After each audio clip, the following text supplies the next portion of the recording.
सत्यनारायण केव्हा करायचं, होळी केव्हा करायची,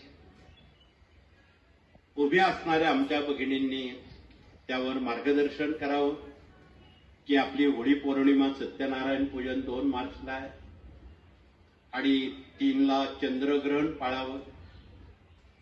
सूर्योदयापासून वेध सुरू होतात. अशक्त आजारी या लोकांनी 11 वाजेपासून वेध पाळावेत आणि ग्रहण स्पर्शापासून तर मोक्षापर्यंत तेवढ्या वेळेत तुमचे सारे स्तोत्र मंत्र तुम्हाला माहित आहे.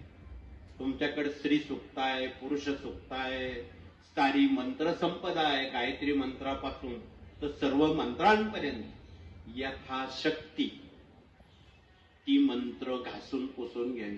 घासून पुसून याचा अर्थ तुम्ही जशी भांडी धुणी वापरात आणताना स्वच्छ करतात तसं ते मंत्र उजाळून घ्यावेत. त्यांना एक वेगळी ऊर्जा धार त्याला लागते आणि ते मंत्र कार्यरत होतात.